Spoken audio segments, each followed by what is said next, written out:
What's up, guys? Welcome to Daily Dose of Reddit. This is your host, Zach, and today's subreddit is r/PettyRevenge. This story's called Noisy Neighbors Get Paid in Kind. I live in a very old building. Each floor has 3 apartments, and the middle one, where I also live, only has windows in the living room and the bedroom. Between the kitchen and the bathroom, there is a ventilator, which is like a vertical tube that runs through all building floors, and the kitchen and bathroom have small windows toward that area. It goes without saying that soundproofing was not the first thing in mind when this was designed. Overall, the building is rather quiet, and even though I don't know my neighbors, I think we all have the unspoken understanding that we should all try to be quiet when possible. But even when some resident needs to be loud for some reason, it's usually okay because it's not recurring. All residents, but the 2 that live directly below me. These people keep their internal windows open at all times. It's fine to hear the occasional dialogue. I mean, they are in their house, but they always chill there and sometimes yell to each other or their kids. Minor and petty stuff. The kids are adults and yell back. Worst of all, they don't keep their bathroom window closed while they're using it. So we are blessed with the whole symphony. It's kind of disgusting, and I always have headphones on when I'm in the kitchen, window closed. But sometimes I just have to have it open for some time, and then they strike again. Recently, an opportunity presented itself. I got sick a few days ago, stomach bug, but you know, with everything going on, I should be extra careful at all times, right? I should ventilate all my spaces, and I should have the bathroom always accessible. Then came last Sunday. Sunday is usually a big deal for families here, and they were having their children over. I was feeling a tiny bit better and timed my attack at the time of their lunch with family. All my agony was worth it when I heard one of the kids go, "Freaking seriously?" and some pretend gagging noises. Hope that teaches them to close their windows every once in a while. Edit: to the people that gilded this story, thank you all so much, and to everyone, I'm very glad, albeit a little concerned, that this post potentially made you laugh.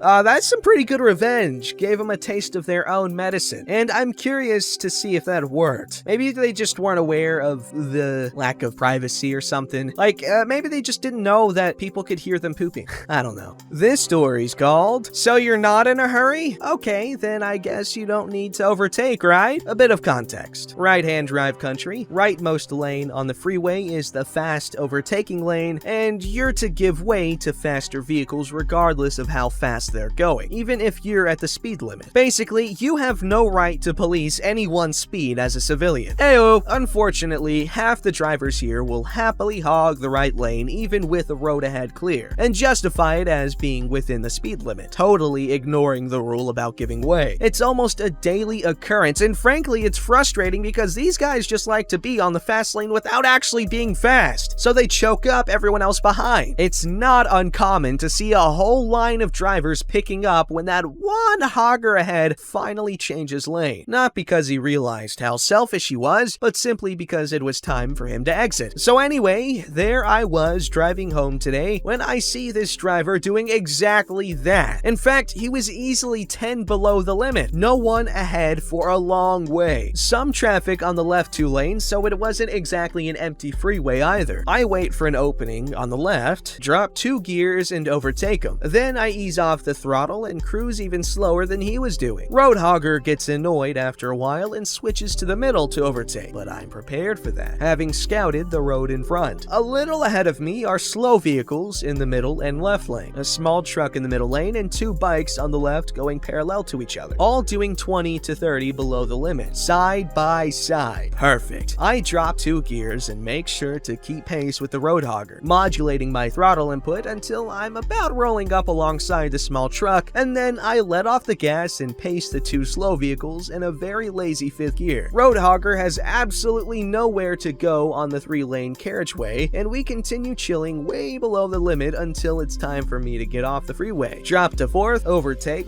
undertake actually, and I'm on my way home. Petty as fudge! Maybe. Do it again? Absolutely. P.S. I did check occasionally to make sure I wasn't holding up any innocent driver. Just this one guy. Wow, I didn't expect the attention. Thought it would just be a quiet post. Thank you all for the comments and the post awards. Guess road hogging is a common annoyance for many. May your hoggers learn their lesson soon. Yes, you dummy road hogs. I don't understand the logic.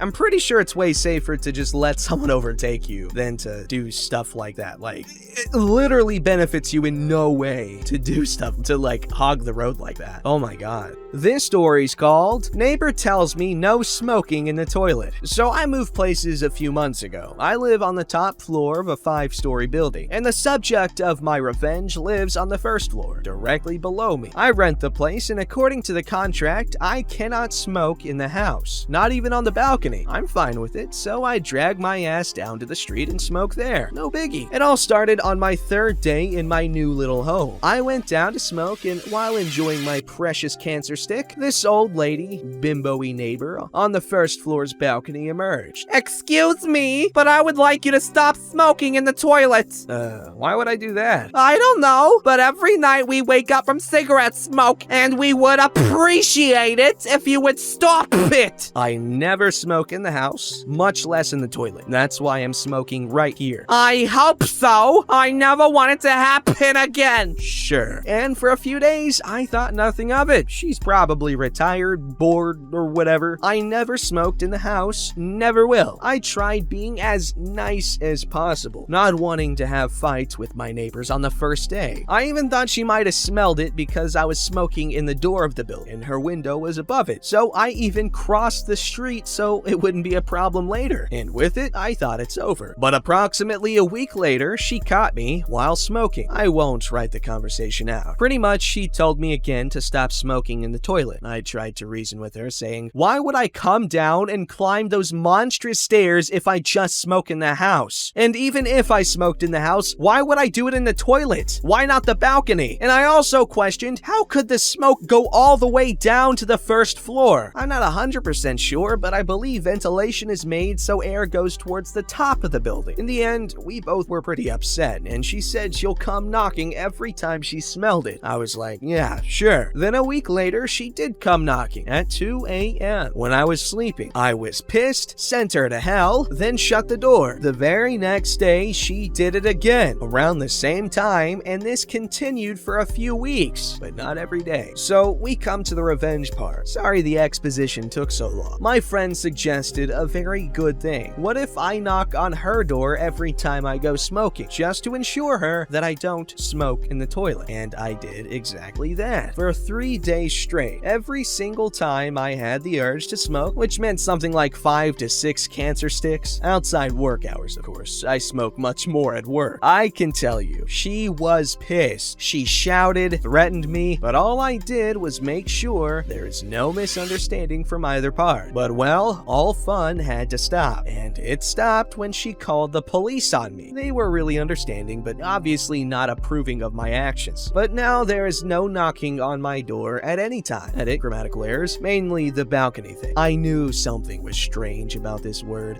It's spelled wrong in the edit. And thank you all very much. And no, I don't know where the smoke could come from. From all I know, there are 2 people beside me who smoke on the street, where I do it as well. So that is the question of the century. What if no one's smoking and she's just like, I don't know, schizophrenic something? Can schizophrenic people smell things that aren't really, present? Or is that another thing altogether? Alright, this story's called Chemical Warfare Used to Teach Coworker Manners. Hashtag PettyRevenge. Or Octothorpe PettyRevenge. Never know which one. A few years ago, I used to work as active duty in the US Air Force in the Security Forces Squadron. Basically, military police. A typical workday would have me spend 12 hours checking IDs at the front gate, patrolling the base, or being put in a non-moving post in the middle of nowhere in which you would spend most of the time contemplating your life choices. The last one is where our story takes place. At the time, we were combining two different work groups, night and day shift, to build up our manpower for the week because we were expecting some important people to fly into our base. Also, all this was happening in the middle of January, so the average temperature outside was around too frickin' cold. I was tasked with being posted on the flight line in a truck with two other airmen. One of the guys I was partnering up with, we'll call him Nate, was from my group, so I already knew him. The other guy, we'll call him Jimmy, was from the other group. I didn't know much about the guy, so I asked around about him. The best way to describe him in one word would be Cornhusker. Jimmy was what you would call a good old Midwestern boy. A good guy, honestly, and a decent coworker. However, he had this one particular quirk that could quickly get on your nerves.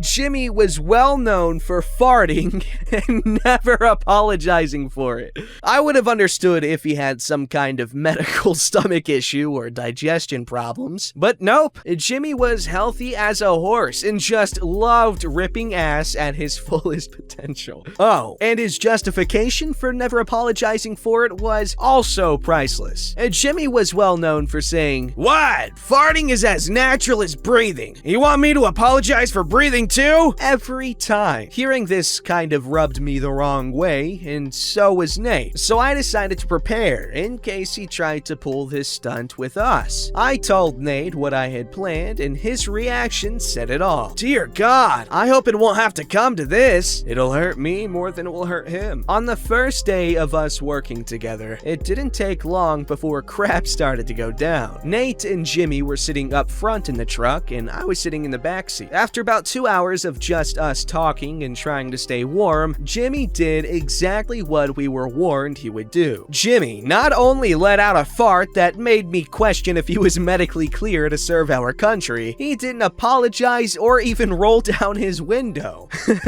This, of course, led us to reacting appropriately. Nate, while rolling down his window, "Dude, what the hell? Are you dying?" Me, while trying to cover my face because I can't roll down my window, Bro, you can apologize, or at the very least commit seppuku for this dishonor. And of course, Jimmy gave his trademark excuse, "What? Farting is as natural as breathing. You want me to apologize for breathing too? Dishonor on you, your family, and your cow." This ticked me off, and so I decided to immediately take action and initiated Plan F. Without Jimmy seeing, I took out a box of pure high-fiber breakfast protein bars from my gear bag that I got from the commissary right before work. I don't remember how many there were in the box, 6 or 8. I just know that I ate them all in like 20 minutes. 1 hour later, I began to feel the inner demons working their way through my intestines. So I started a conversation with Nate to give him the code word to let him know that things were about to get bad. "Yo, dude, any plans this break?" "No, not really. You?" "I was thinking about rewatching the last Airbender movie."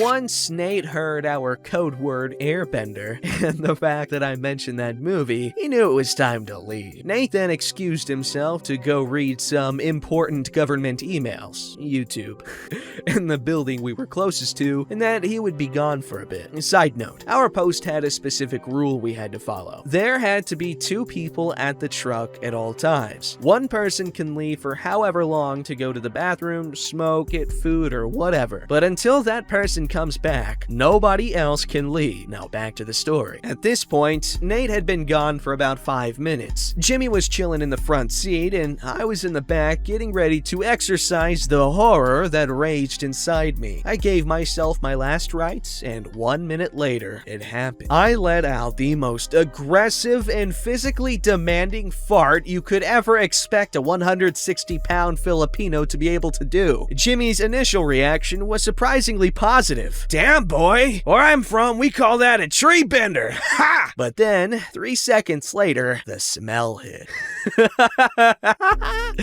Jimmy began to gag and frantically started to roll down his window and stick his head out the truck. "Good Lord, what died and decided to haunt your ass?" I just laughed a little and started to text Nate everything that was happening. After about another minute, the smell began to dissipate and Jimmy brings his head back in from the freezing cold. Once Jimmy was done rolling up this window, I once again let loose another and even bigger trigger fart. Pretty sure I made the truck vibrate. And once again, the smell forced Jimmy's head out the truck. Okay, seriously, what the hell? At that moment, I just decided to just sit back and let karma take the wheel and gave back to him his infamous catchphrase. What? Farting is as natural as breathing. You want me to apologize for breathing too? This started a vicious cycle that lasted over half an hour. Every time the smell would begin to die down and Jimmy thought it was safe enough to stop sticking his head out the window, my butt would just lie and roar again and reclaim the land. It got to the point that Jimmy just had enough and decided to just get out the truck. While stepping out of the truck, Nope, that's it. I can't handle it. My eyes are burning. You're messed up because this isn't natural. me in a stereotypical Boston accent, hey, you mind? I'm breathing back here. 100% au natural. Jimmy got out, and because of the rule we had to follow, he couldn't leave the area or go inside the closest building with Nate. All Jimmy could do was stand outside the truck in the cold until my lower intestines decided it was done, which was about another 2.5 hours. And don't worry, we all had some decent cold weather gear. When it was all said and done, we all worked the rest of the night and week without any more incidences. I don't know if he went back to his old ways when he went back to night shift. I just know he didn't pull any more stunts like that with us. Because of that, I like to think he learned his lesson. I hope you all enjoyed reading this, and if you know what exact laws I broke in the Geneva Convention, please let me know, because I'm pretty sure I violated a few of them. Thank you, and I'll end this by simply saying, respect is a two-way street. Yeah, and I'm pretty sure you cleared the both of them.